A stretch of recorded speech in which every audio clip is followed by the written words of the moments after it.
KPBS On Demand is supported by UC San Diego's Art Power, presenting cellist Joshua Roman, performing from his album Immunity, alongside music by J.S. Bach and more. Sunday, June 22nd at UC San Diego's Epstein Family Amphitheater. Reserve your tickets at artpower.ucsd.edu. Fire crews from Nevada and Arizona are joining the battle against nearly 24 major wildfires burning, mostly in Northern California. CAL FIRE says its resources are stretched thin, and this fire season, fewer prison inmate crews are available because of the coronavirus, which has swept through prisons and prompted early releases. At a news conference Wednesday, California Governor Gavin Newsom insisted steps have been taken to maximize the state's ability to fight fires. We've been putting billions, quite literally billions of dollars over the course of the last number of years into procuring more equipment, establishing even stronger relationships with FEMA and our partners up and down the state of California and the exceptional mutual aid system that I'll put up against any state anywhere in the world. Newsom says California is an incredibly resilient state and that we will get through this moment in time as we have others. 7 elementary schools are cleared to reopen under the state's waiver process. The names were submitted to the state, and after 3 days on the county's website, the county heard no objections back from the state. San Diego County Public Health Officer Dr. Wilma Wooten says more schools could be approved this week. So as we submit, and if 3 days transpires and we don't hear back from the state, then we will post those names. San Diego County just recently got off the state's watch list, and if we continue to report low case rates, schools serving higher grade levels could be allowed to reopen September 1st. In addition to reopening schools, Governor Gavin Newsom promised the state will give businesses some guidance on how they can reopen, but not until next week. We'll be making public next week the details of our strategies as it relates to reopening when we see the data stabilized based on new criteria, and we will assert a framework of clarity. But at a county press conference, County Supervisor Nathan Fletcher urged patience. That does not mean that next week everything will reopen, but we are working with the state to get the guidance. San Diego County could be placed back on the state's watch list if it exceeded any one of 6 metrics for 3 consecutive days. Those include changes in the case rate and an increase in the number of hospitalized patients. As the heat wave burns on, the city of San Diego opened 5 new cool zones on Wednesday.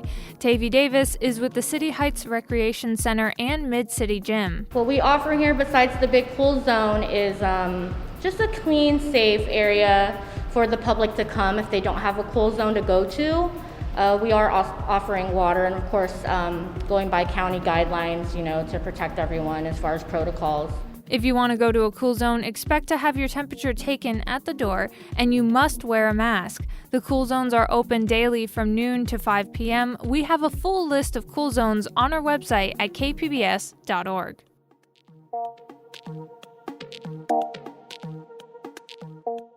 Day 3 of the Democratic National Convention concluded last night with speeches by former President Barack Obama and an address by the vice presidential nominee, former California Attorney General Kamala Harris.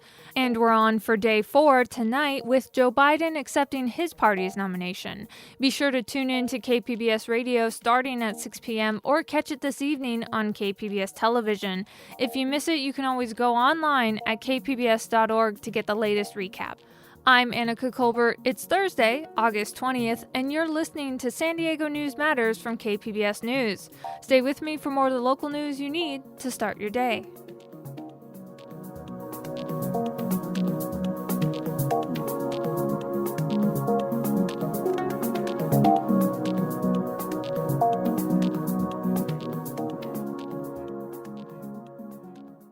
KPBS On Demand is supported by Marrokal Design and Remodeling, helping homeowners with their home remodeling needs. From ADUs to kitchen remodels, room additions, and custom homes, Marrokal Design and Remodeling can help homeowners design and build their dream homes. More at trustyourhometous.com.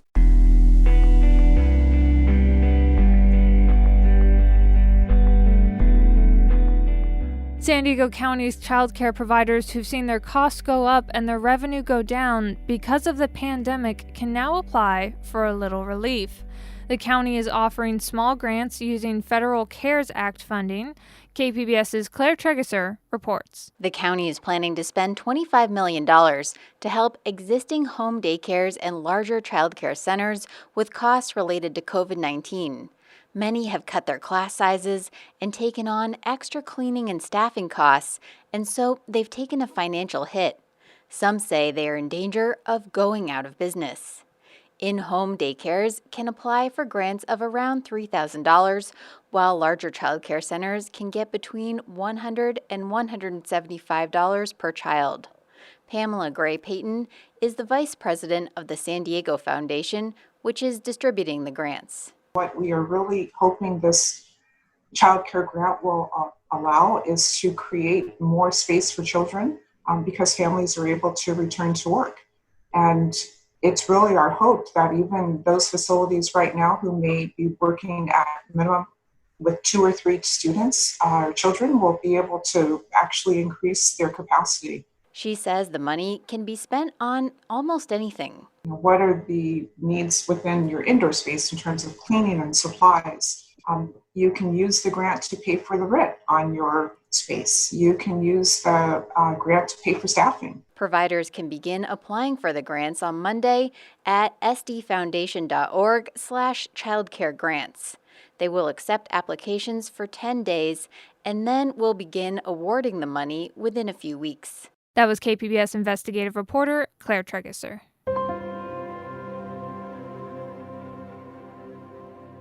Businesses across San Diego County are adjusting to outdoor operations, but this week there's a new challenge: record-breaking heat and humidity. London Nails Spa in Point Loma has only been open outside for a few days now.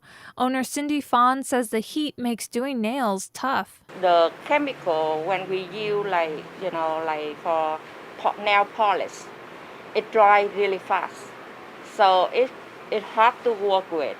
After being closed for 3 months and unsure if her business would survive, Fawn says for now she can deal with the bad weather. This week, Governor Gavin Newsom signed a bill requiring all students in the state university system to take an ethnic studies course in order to graduate. California State Assemblywoman Shirley Weber told KPBS Midday Edition that the new requirement will help students understand and engage in a conversation about issues regarding race and ethnicity in America. We have to really continue to grapple with this issue, and education, broad education that really engages students in that conversation is paramount. When asked if the legislature should be shaping school curriculum, Weber said lawmakers have a responsibility to, quote, respond to educational needs. The ethnic studies course becomes mandatory for students who graduate starting in the 2024-25 academic year.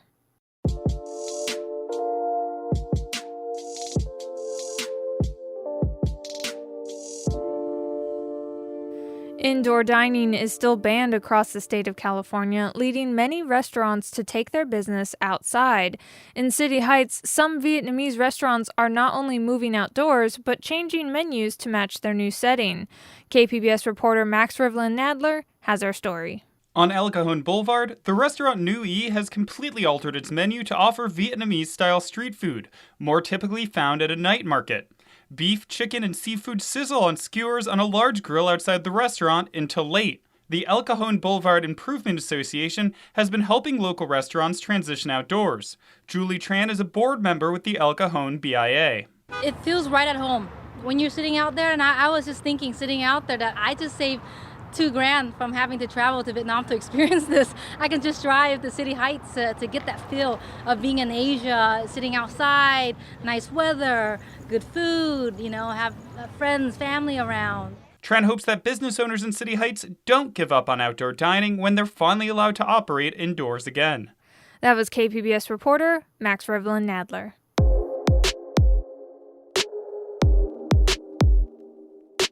The nonprofit Veterans Village has a new president and CEO after Kim Mitchell left in November. The organization runs programs for drug treatment and homeless veterans. CEO Akilah Templeton sat down with KPBS military reporter Steve Walsh. Here's that interview. So Akilah Templeton, you're the new president and CEO of Veterans Village. You're the first non-veteran to run Veterans Village. A venerable organization. Yes. It's been around, founded by Vietnam vets.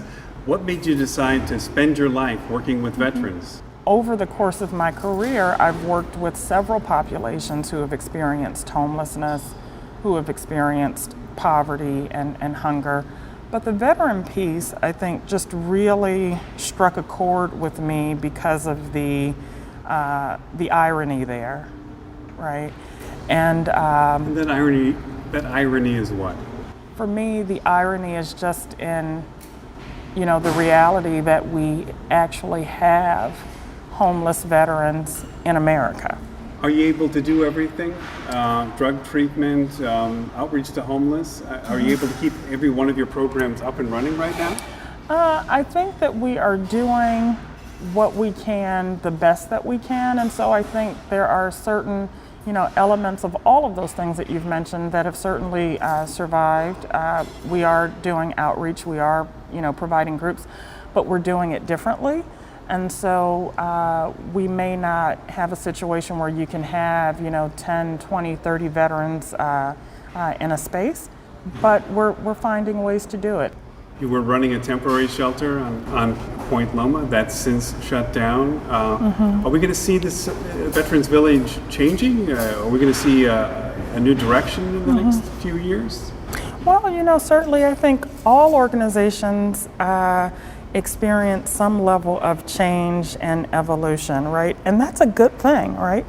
It just means that the needs are changing, the demands are changing, and it's up to us to adapt. Does that take time? Yes. Were we already headed down that road? Yes. But then the unexpected happened, right? COVID happened. And so it may take us a little longer.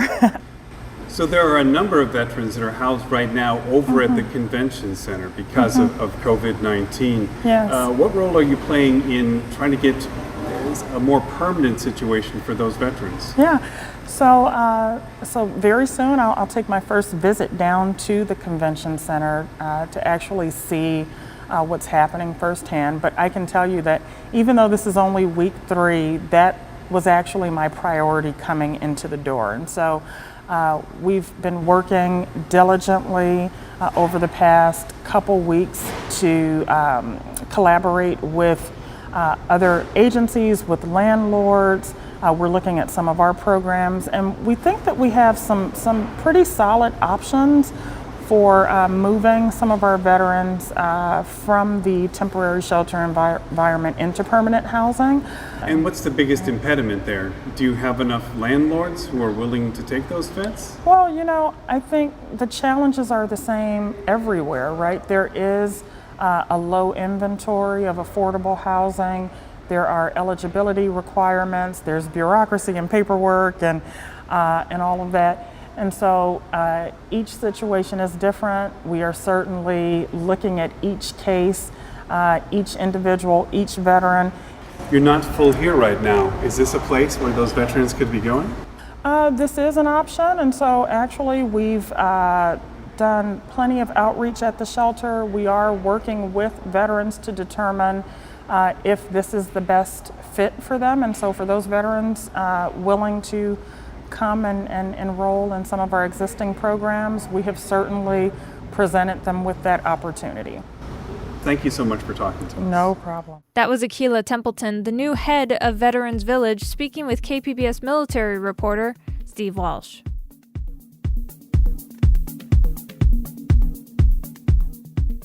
And stay with us. Because they had one van that was, they might have gotten a few people in, but not enough to take care of everybody that was out in the parking lot. Part 3 of the Older and Overlooked series comes to us from our partners at KQED. The series is an investigation into the challenges faced by long-term care homes during both a pandemic and a now raging wildfire season.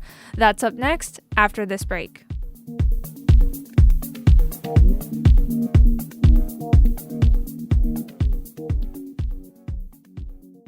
KPBS On Demand is supported by Latino Legacy Foundation, presenting their Storyteller series, Reach for the Stars with Ellen Ochoa, the first Latina astronaut, former NASA director, and San Diego native, Sunday, June 29th.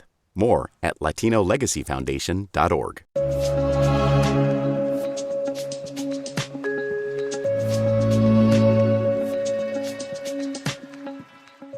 Fast-moving wildfires are burning right now in Northern California, forcing thousands to flee their homes. KQED has been investigating the risk wildfire poses to medically frail Californians who live in skilled nursing facilities. They've found that a quarter of nursing homes are in parts of the state at heightened risk for wildfire. The most medically frail older Californians live in those skilled nursing facilities, and the coronavirus has upended their lives. Many of those homes were ill-prepared for the risk posed by the coronavirus and are not ready for yet another looming disaster at the same time. KQED science reporter Molly Peterson continues our series Older and Overlooked by examining the regulations that are supposed to protect those patients. Last October, a brush fire was fast coming toward the nursing home where Bob Hanna's wife lives. And the smoke and the wind was blowing really bad. Crystal Ridge Care Center is atop a hill in rural Grass Valley. Staffers were bringing patients to the parking lot, and Bob started to wonder how they were going to get everyone out. Because they had one van that was, they might have gotten a few people in, but not enough to take care of everybody that was out in the parking lot. In a wildfire, the first plan at Crystal Ridge is to shelter in place. If that isn't safe, staff would shuttle residents to a sister facility nearby. They asked visitors like Bob to leave, and as he did, he thought of his wife, Laura Lee. I wanted to make sure that she was out, no problem. Bob is 80, still plays softball. Laura Lee can't walk independently. She's got MS. Before the pandemic, Bob would pick her up for day trips. Well, I have a van that has a ramp on it. So he turned back to pitch in as more brush caught flame. Crews put that fire out quickly. Federal regulations now demand that skilled nursing facilities prepare and practice for hazards exactly like this one: wildfires, hurricanes, and, yes, pandemics. Part of why is climate change. Water flooded into St. Rita's nursing home outside New Orleans, drowning 35 residents. After Hurricane Katrina in 2005, federal watchdogs recommended better emergency preparedness rules, like identifying hazards a nursing home might face, training, knowing who to call for help, and telling families about the plan. Katrina was a wake-up call for all of us. Industry trade groups fought to weaken and delay those regulations. It was 12 years before they took effect. Meanwhile, natural disasters became more common. Over and over, Gulf Coast storms have left wheelchairs piled up, caked with mud after flooding. After the Camp Fire in 2018, Bay Area paramedic Jimmy Pearson remembers a similar scene outside a Paradise Care home. 7 or 8 just empty wheelchairs in the driveway. So you knew what happened there was it was grab, go, grab, go, grab, go. California has over 1,200 skilled nursing facilities. Only Texas is even close. The State Department of Public Health oversees these nursing homes and inspects them using federal and state standards. KQED investigated how ready they are for disasters. We found that over a 2-year period, 78% of these homes got caught violating regulations for emergency preparedness. Big deal. You submit a plan of correction, and that's just about it. Pat McGinnis directs the watchdog group California Advocates for Nursing Home Reform. It's a problem because it's very seldom corrected. It repeats and repeats and repeats, and we see it every year, and we see it with the same facilities. KQED also looked at the severity of the violations. Just 6% of the time, evaluators considered deficiencies bad enough to require a follow-up visit in person.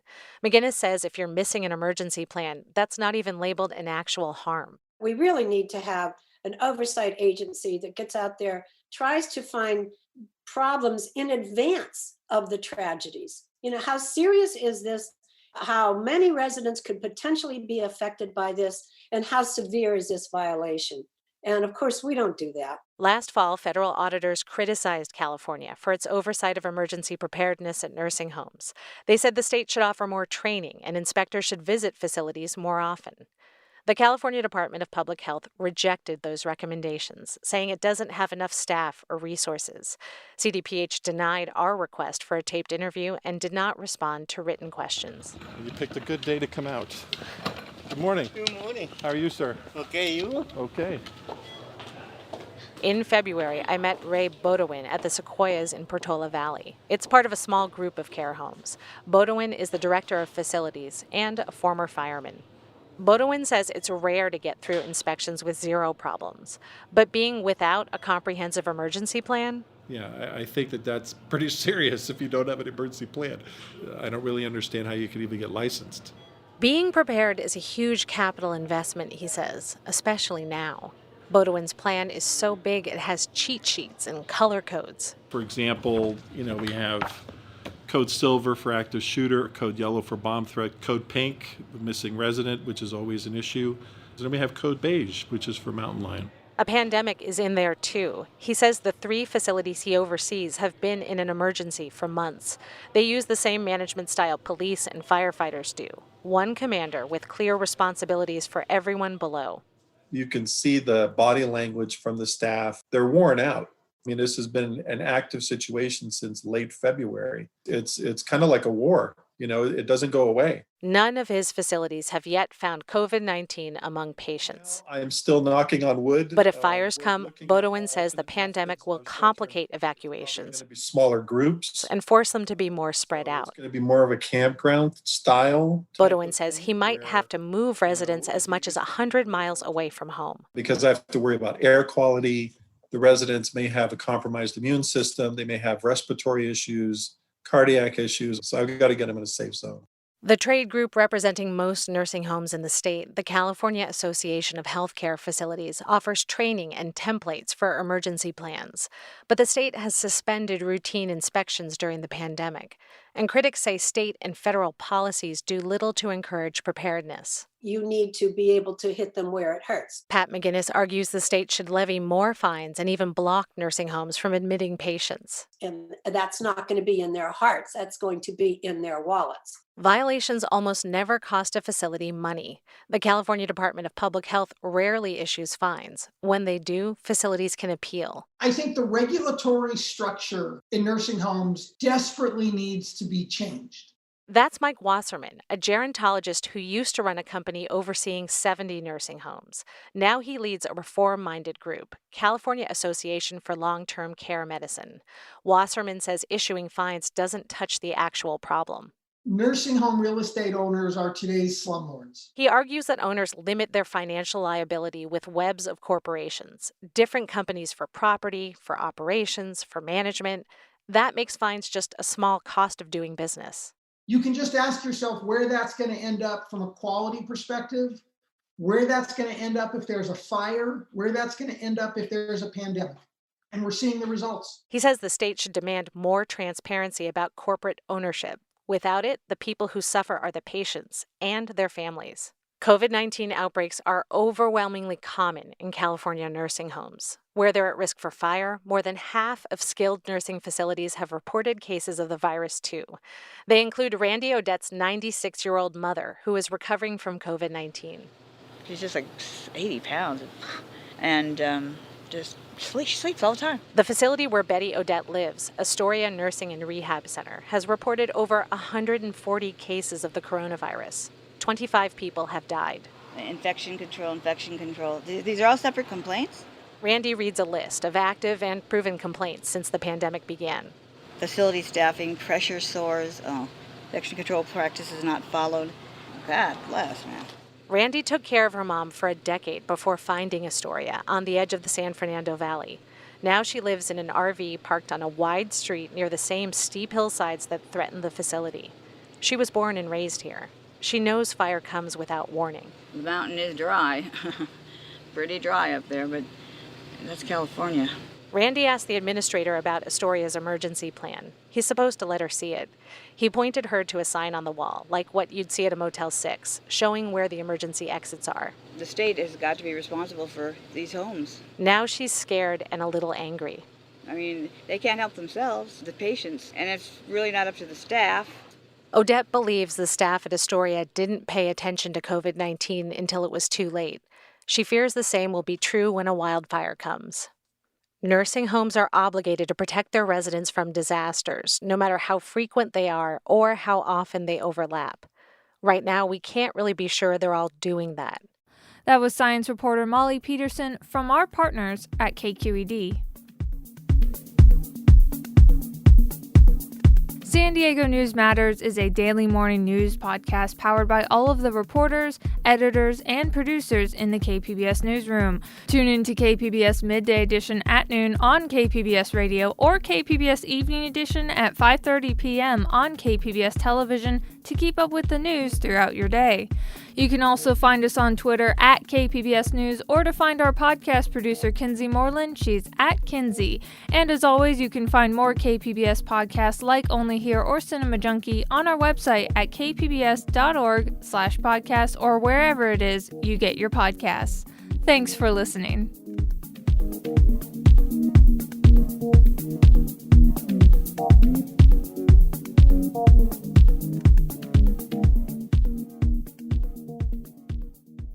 KPBS On Demand is supported by Paint Care, offering households and businesses in California more than 800 leftover paint drop-off sites for recycling.